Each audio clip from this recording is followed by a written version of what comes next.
Okay, Lori Roberts, Idaho Coaching Network, returning year 6, plus my first year, so ICN year 7.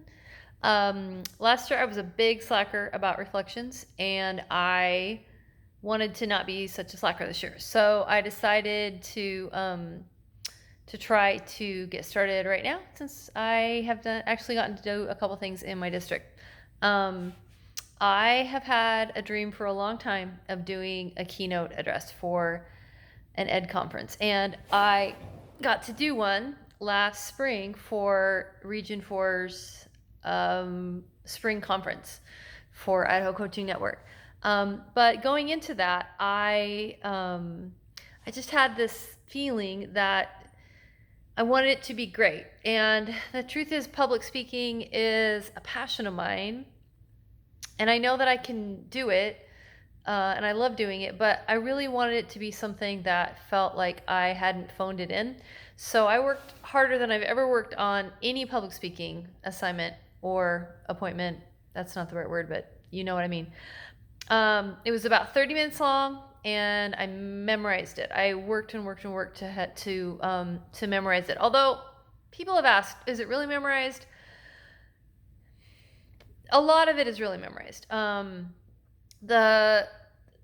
of the exact phrasing I really liked. I wanted to get it a very certain way, but I suppose it's really about maybe 50% memorized and about 50% like I definitely knew where I was going. And I felt really good about how it went in March when I did it. But I had this story that I told myself, which was, if this doesn't result in somebody asking me to do it again, then it will not feel like a complete success. And maybe that wasn't a really fair way to say it to myself, but that's how I really felt about it.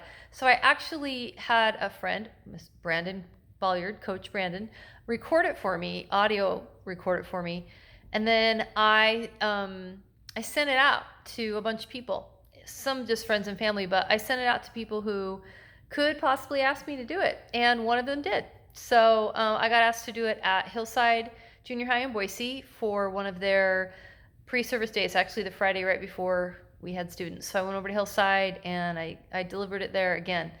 And I feel like this is kind of cheating to reflect on that as if it's PD, but I think it is a kind of PD. At least I hope it is. Maybe I'm not cheating at all.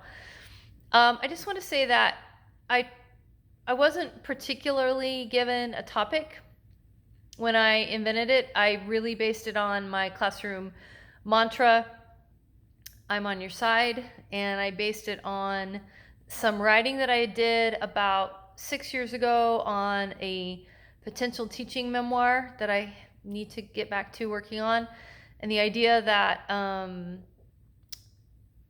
things like loving my students and building classroom culture was not a part of my teaching training, and it wasn't something I felt like I was even really allowed to do in the beginning, and it's taken me a long time to realize that we are allowed to do it. I was doing it, I think, all along, but I think I always felt guilty about it, like I wasn't doing it, like people couldn't know I was doing it. And now I'm like, heck no, I'm just doing it, and I'm showing other people how I do it.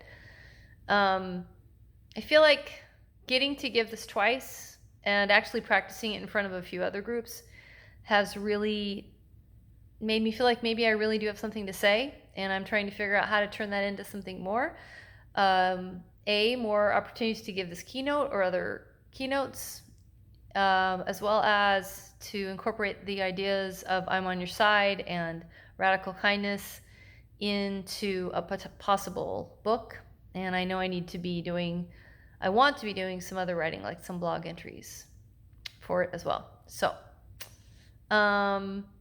that's kind of my story and my goal. I don't know if I've really got all the wags in there, but you get the idea. I did something that I've really loved, and I would love to do it again. I hope that it results in more opportunities to give that speech or that talk to other groups, or to do something new and different with it as well. So that's it.